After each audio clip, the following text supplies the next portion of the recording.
할렐루야. 이렇게 감사 영상을 여러분 대할 때마다 나는 감사할 거리가 무엇인가를 늘 생각하시면서 우리들의 삶 가운데 감사거리를 더욱더 풍요롭게 만들어 갈 수 있는 그런 하나님의 사람들 꼭 되시기를 주의 이름으로 부탁을 드립니다. 설 명절 어떻게 보내셨습니까? 잘 보내셨습니까? 제가 이렇게 말씀을 드리면 대부분의 분들은 잘 보내셨다 그렇게 대답을 하시겠지만 그 중에는 아니요 라고 대답하고 싶으신 분들이 분명히 계실 것입니다. 명절로 인해서 오히려 스트레스를 받아서 명절 증후군을 겪으시는 분들도 없지 않아 계실 것이고, 경우에 따라서는 이런저런 일들로 인해서 명절 연휴가 끝난 지금에서야 피로가 밀려오는 분들도 계실 것입니다. 그런가 하면 코로나 오미크론으로 인해 따분하게 명절을 보내신 분들도 없지 않아 계실 것입니다. 우리 목사들은 명절이라고 해서 설교 준비를 안 해도 되는 게 아니고, 명절 다음 주일은 설교를 누가 대신해 주는 것도 아니고, 그래서 명절이라고 해도 그 일주일 스케줄에 따라서 설교 준비를 해야만 합니다. 저 역시 명절 연휴에 설교를 준비하고자 인사이트라는 인터넷 신문을 뒤적이다가 몇 해 전 기사를 하나 발견했습니다. 일상에 지친 사람들이 격하게 공감하는 가장 귀찮은 순간 베스트 7이라는 글이었습니다. 차례대로 소개를 해드리면, 첫째, 놀러 갔다 온 뒤에 짐을 정리해야 할 때. 둘째, 고기를 구워 먹고 뒷정리를 해야 할 때. 셋째, 늘어져 있다가 휴대폰이 울려 받아야 할 때. 넷째, 늦은 시간에 피곤하게 집에 돌아와서 화장 지우고 씻어야 할 때. 다섯 번째, 잠자리에 누웠는데 갑자기 화장실 가고 싶을 때. 여섯째, 잠이 막 쏟아지는데 일어나 불을 꺼야 할 때. 일곱째, 배는 고픈데 피곤해서 일어나기 싫을 때. 이런 것들이 우리의 일상생활 속에서 우리를 귀찮게 하는 것들이라는 것입니다. 인생을 살다 보면 카드에서 광고 문구처럼 아무것도 안 하고 싶다, 이미 아무것도 안 하고 있지만 더 격렬하게 아무것도 안 하고 싶다 하는 생각이 밀물처럼 밀려올 때가 있습니다. 하지만 우리의 현실은 어떻습니까? 정말 하기 싫은 일도 해야만 할 때가 한두 번이 아닙니다. 그래서 삶이 고달프기도 하고 때로는 힘겹게 느껴지기도 하는 것 아니겠습니까? 오늘 본문에도 보면 참 고달픈 인생을 살고 있는 인물들이 등장합니다. 새벽 안개가 자욱한 아침 시간에 갈릴리 호숫가로 들어오는 배 한 척이 있었습니다.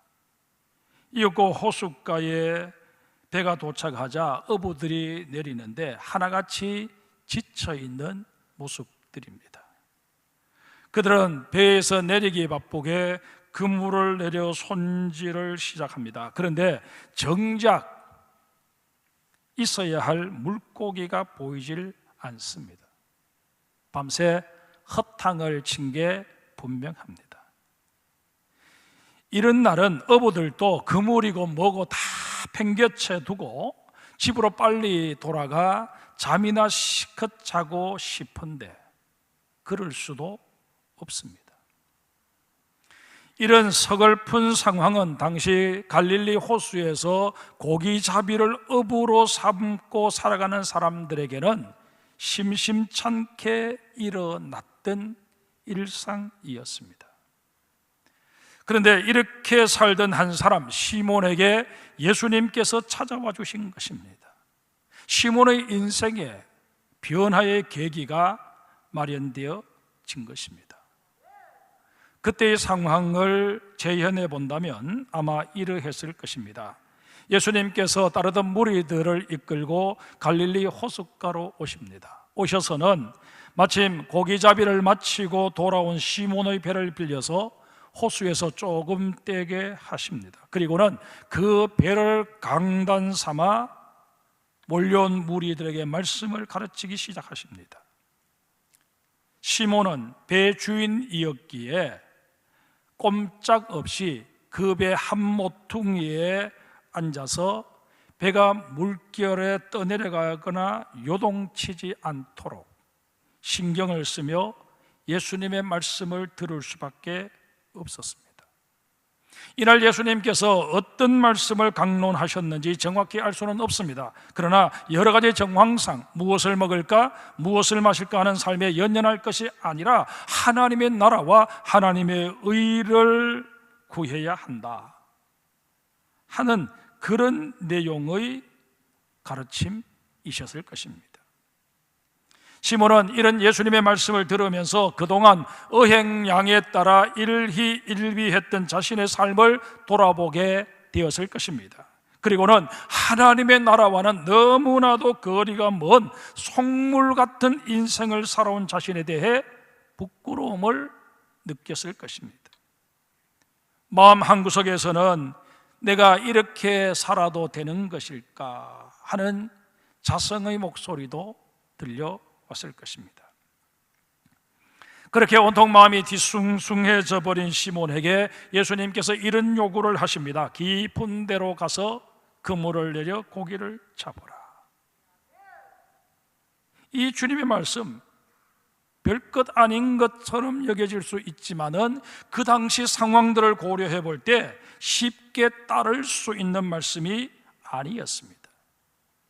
당장 생각해 볼 수 있는 것은 밤새도록 그물질을 했음에도 불구하고 한 마리도 고기를 잡지 못한 채 몸도 마음도 다 지친 상태로 이제 겨우 해변으로 돌아온 사람들에게 다시 고기 잡으러 나가자, 그렇게 말하는 것 자체가 무리였다는 것입니다.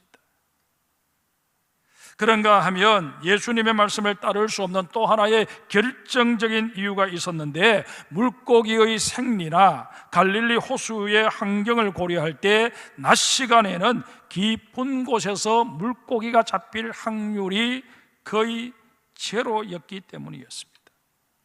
한번 생각해 보십시다. 나가봤자 헛수고일 게 뻔한데 누군들 예수님의 말씀에 쉽게 응할 수 있었겠습니까?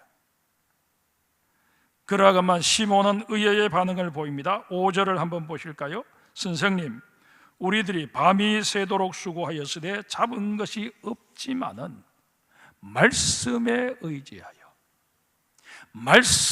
의지하여 내가 그물을 내리리다. 무슨 얘기입니까? 지금 예수님께서 하신 말씀, 상식적으로는 분명히 맞지 않습니다. 하지만 내가 기꺼이 따르겠습니다. 그렇게 지금 시몬이 말하고 있는 것입니다. 어떻게 이런 일이 가능했을까요? 시몬이 예수님께서 하셨던 말씀에 이미 매료되어 버렸기 때문이었습니다. 예수님께서 전하시는 권위 있는 말씀에 온통 마음을 빼앗겨버린 시몬은 이런 예수님의 말씀을 거역한다는 것은 있을 수 없는 일이다, 나름대로 판단을 한 것입니다. 그래서 서둘러 그물을 싣고 동료들을 격려해서 호수 깊은 곳으로 가서 그물을 내린 것입니다. 여러분, 믿음이라고 하는 것은 우리가 말씀을 귀 기울여 들을 때 비로소 생겨나는 법입니다. 말씀에 근거하지 않은 믿음은 엉터리이거나 거짓 믿음일 가능성이 높습니다. 설령 어떻게 믿음이 자리한다고 할지라도 그 믿음은 깊은 믿음이 되지 못하기 때문에 사소한 삶의 환경과 여건의 변화에도 쉬 흔들려 버리는 그런 믿음일 가능성이 높습니다. 그래서 성경에서는 우리에게 믿음은 들음에서 나며 들음은 그리스도의 말씀으로 연유한다고 깨우쳐주고 있는 것 아니겠습니까? 여러분, 일상생활 속에서 늘 말씀을 가까이 하고 또 이렇게 예배 시간에 말씀을 듣는 시간에는 정말 귀를 기울여 경청하는 그런 습관을 키워서 여러분의 마음속에 말씀으로 인한 믿음이 깊이를 더해갈 수 있기를 주님의 이름으로 축복합니다. 그런데 여러분, 이렇게 말씀을 통해서 예수님께 매료된 이 시몬이 깊은 곳으로 가서 그물을 내려라 하는 이 예수님의 말씀에 순종하게 되면서 그의 삶의 모든 것들이 바뀌어집니다.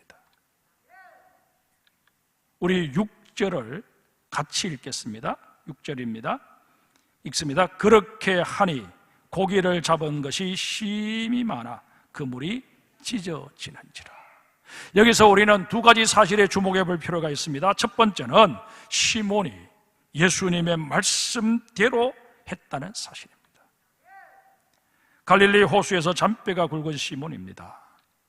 그러기에 자신의 경험이나 지식에 비추어 볼 때 지금 예수님이 하신 말씀은 얼토당토 않습니다. 여러분들이 지금 이런 경우를 당했다면 어떻게 했을 것 같습니까? 쉽게 예, 그렇게 하겠습니다, 그렇게 반응할 수 있었을까요? 아마 쉽지 않았을 것입니다. 한번 생각해 보십시오. 예수님의 말씀을 따랐다가 다시 허탕이라도 치게 되는 날에는 의리상 따라 나갔던 동료 어부들로부터 원성을 사게 되는 것은 물론이고 그 사실을 전해 듣게 된 동네 사람들에게도 조롱거리가 될 것은 불을 보듯 뻔한 일이었습니다.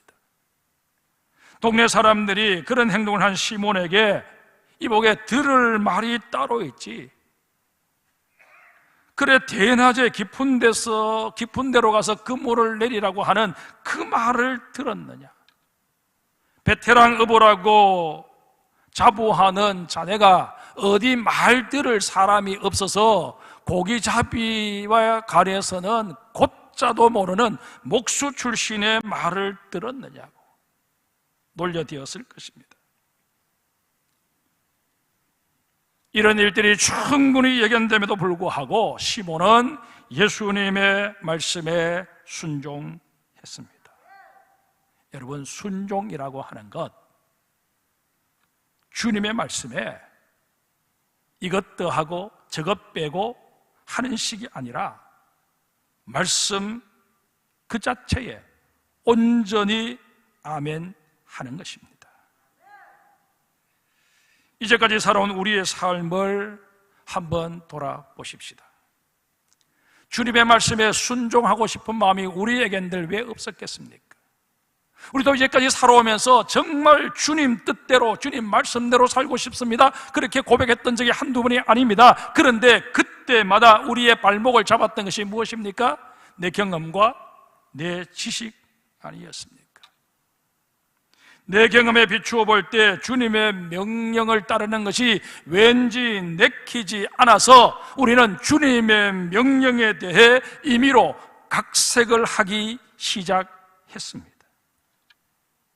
어디 그뿐입니까? 내가 알고 있는 지식이나 상식선에서 따져볼 때 손해볼 확률이 50%만 넘었으면 이것은 불가하다, 이것은 현실성이 없다, 그렇게 지레 판단해버렸던 적이 한두 번이 아니지 않느냐 하는 것입니다. 솔직히 내 삶에 있어서 주님은 조력자, 조언자 정도로는 내가 얼마든지 받아들일 수 있지만 절대적인 권한을 행사하실 수 있는 결정권자다, 그렇게 우리가 주님을 받아들이지는 못했다 하는 것입니다. 이런 까닭에 여전히 직면한 나의 문제들, 내가 어떻게 해서든 스스로 해결해 보기 위해서 전전긍긍하며 고달픈 삶을 살아오고 있는 것입니다. 주님께서 주시는 참된 자유와 평안과는 너무나도 거리가 먼 그런 모습으로 염려거리들만 잔뜩 끌어안은 채 지금도 우리는 힘들게 살고 있다는 것입니다.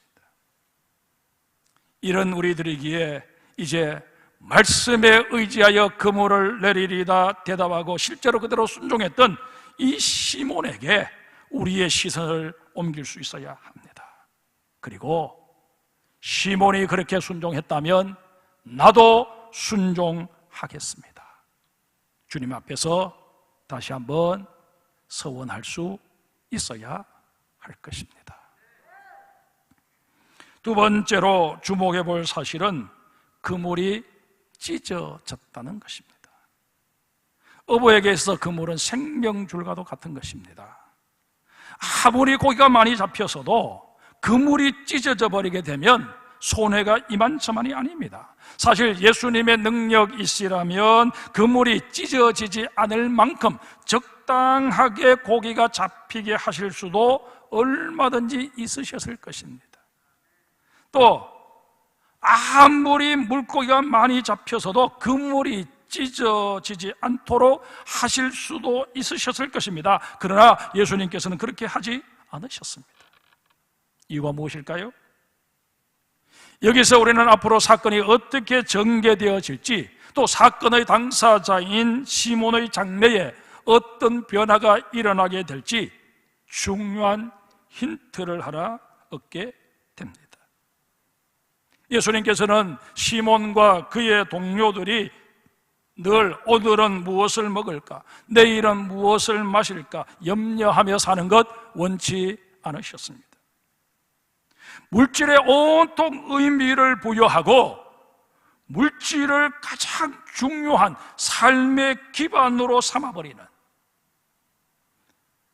만물물자의 높을 고자 터기에 물고기의 인생으로 자신을 제한시켜 버리는 것, 하나님 결코 원치 않으셨다는 것입니다. 그래서 시몬의 문제를 해결해 주고 있던 그물이 찢어지게 하신 것입니다. 시몬을 향해 보다 높은 차원의 인생을 살 수는 없겠느냐고 지금 도전하고 계시는 것입니다. 저는 시몬에게 일어났던 이 일을 묵상해 보면서 이게 지금 우리가 직면해 있는 코로나의 상황과 무관하지 않다 하는 생각을 해보았습니다. 코로나 이전 우리의 모습이 어떠했습니까? 너나 할 것 없이 물질만능주의, 출세지상주의에 사로잡혀 있었던 것 부인할 수 없을 것입니다. 물질이라는 그물만 가지면, 높은 집이라는 그물만 가지면 내가 원하는 물고기 언제든 얻을 수 있다고 생각하며 살아온 것입니다. 그러나 코로나의 상황이 발발하면서 물질이 아니라 그 어떤 그물을 우리가 가지고 있다 할지라도 우리의 삶은 얼마든지 공고해 줄 수 있고 불안과 염려에 휩싸일 수 있다는 사실을 깨닫게 된 것입니다. 하나님께서는 우리 스스로 소중하다고 생각한 그물을 찢어버리심으로 우리의 시선이 주님께로 돌려지기를 원하십니다. 그러기에 우리도 이런 주님의 마음을 헤아려서 이제는 주님께 드리는 기도 자체를 바꿀 수 있어야 합니다. 여전히 욕심에 사로잡혀 코로나를 종식시켜달라고, 그래서 내가 가지고 있는 그물들이 다시 재기능을 하게 해달라고 그렇게 기도할 것이 아니라 내가 이제는 하나님께로 돌아설 수 있게 해달라고, 나를 깨우쳐달라고, 나를 변화시켜 새로운 삶을 살게 해달라고, 나의 가치관도 내 삶의 우선순위도 내 인격도 다 바뀌어지게 해달라고 주님 앞에 기도할 수 있어야 할 것입니다. 여러분, 코로나를 통해서 정말 여러분과 제가 신앙의 새로운 전기를 마련할 수만 있다면 코로나는 더 이상 우리에게 화가 아니라 복이 될 수 있다 하는 사실을 유념하실 수 있기를 바랍니다. 우리를 향하신 주님의 요구는 아주 명확하십니다. 10절 후반절부터 11절까지 한번 보십시다.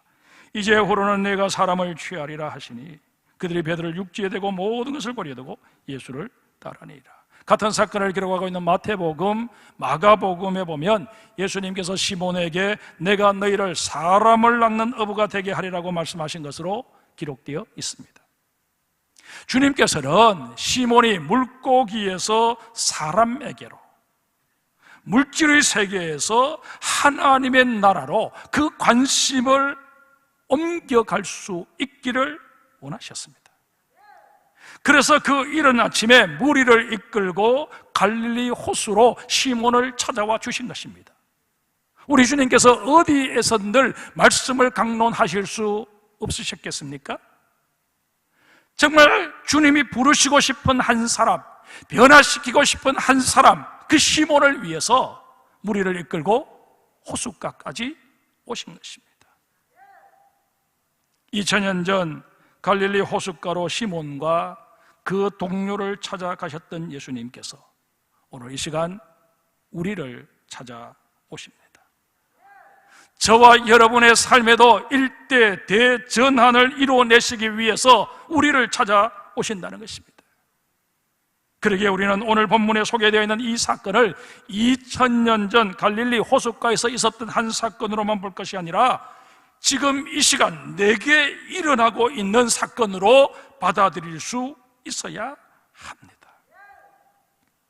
이런 의미에서 우리 시몬이 보였던 반응을 다시 한번 살펴보십시다.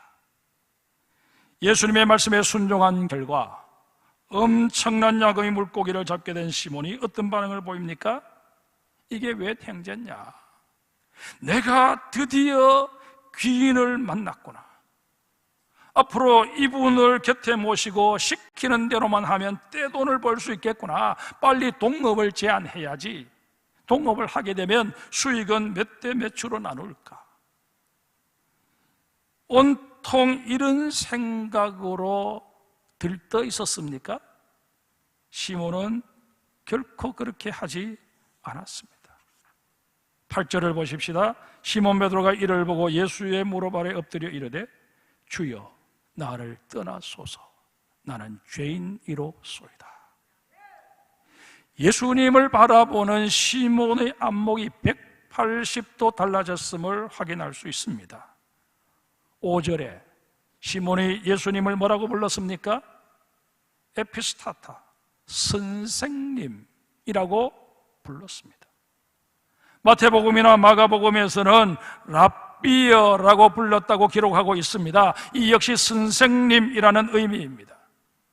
이때까지만 해도 시몬은 예수님을 그저 율법에 능통한 분, 가르치는 일에 있어서 탁월한 능력을 갖추신 큰 선생님, 훌륭한 랍비 정도로 인식한 것이 전부였습니다. 그랬던 시몬이 자신의 인생에 개입하셔서 엄청난 일을 행하시는 예수님을 목격하게 되면서 그를 향하여 퀴리의 주님으로 호칭을 바꿉니다. 예수님의 모습 속에서 신적인 능력을 발견한 것입니다. 하지만 더 중요한 변화는 그 다음입니다. 시몬이 예수님의 무릎 아래 엎드려 자신을 어떻게 표현합니까? 나는 죄인이로소이다. 예수님을 바라보는 안목이 바뀌게 되면서 자신을 바라보는 안목까지 다 바뀌게 된 것입니다. 여러분, 이 상황이 왜 우리에게 소중한 것일까요? 이것은 바로 예수님을 시몬이 만나도 제대로 만났음을 우리에게 확인시켜주고 있기 때문입니다. 우리는 예수님을 만나도 제대로 만나야 합니다. 우리 인간이 신적인 존재 앞에 노출되게 되면 너나 할 것 없이 다 두려움에 휩싸이게 되어 있습니다. 이것은 모세도 이사야도 예외가 아니었습니다. 오늘 본문에 등장하는 시몬도 마찬가지였습니다. 인간이 하나님의 현현을 경험하는 순간 두려움을 갖게 되는 것, 인간이 하나님의 피조물이요 하나님의 섭리하에 있다는 단적인 증거입니다. 이런 맥락에서 나를 떠나달라고 한 이 시몬의 고백이 갖는 의미를 우리는 다시 한번 새겨볼 필요가 있습니다. 사실 이 시몬의 고백은 액면 그대로 받아들여서는 아니 됩니다.